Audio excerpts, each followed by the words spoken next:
Salut, ici c'est Bopo Kayoka depuis Bushford, Connecticut aux États-Unis. À l'occasion de notre fête de fin d'année, l'association des jeunes Congolais agissant en cycle nous invite à participer à une réception que nous organisons. Comme on le dit ici, hi everybody, this is Bopo Kayoka. For our party of the end of the year, A, J, and C, the group of the young Congolese, we're organizing a party. We're calling everybody from Africa, everybody, all the country. We want you to come and party with us. Donc venez nombreux, fêtez avec nous. L'entrée sera seulement $10 pour single et puis $15 pour le couple. The amount to pay on the door is going to be $10. $10 for single and $15 for couple. The drink is going to be $5. Everything, the liquor, the beer, the wine is going to be $5. And the food is going to be for free. So we expect your presence. Let's get along, one country, one Africa, and one people, and let's celebrate. Ici à ma droite, c'est notre président. Ici à ma gauche, c'est notre vice-président. Je vais leur laisser le temps aussi de s'exprimer et de lancer l'appel, puisque nous vous attendons nombreux. Venez et fêtons. Congolais, au décembre, la bengisi nyonso, le Swahili, le Congo, tout le Congolais. Le 30 décembre, ils ont fait moi mon nez tout ça là pour la vie sur tout quoi. Tout le ensemble tout ça l'échange tout c'est là. Donc qu'est-ce que nous pris moi mon quoi. $10 dans la nourriture c'est free. Masangando kusomba quoi.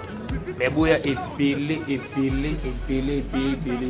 Tukutana tusolola tumela tubina pona nasika ozoya si abengisi bino nyonso boya makasi boya tovanda toresume ano ya sika soya eza groupe sika tukosala eza sorti na biso officiel quoi.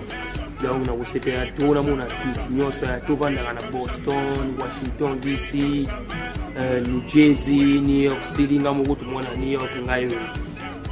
Avec si nous tout bas à New York, boé pelé. Tu bêta de solo, tu vends à Tobina, tu mets la petite parole là.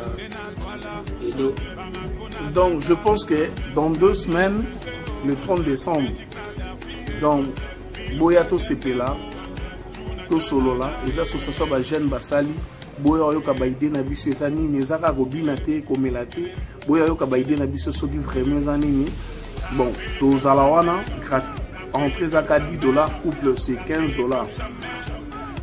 Nourriture les a free à partir de 19h juste. Tous les à 7 pour la air donc 19h juste déjà biso tozawana déjà pour na quoi accueillir bino.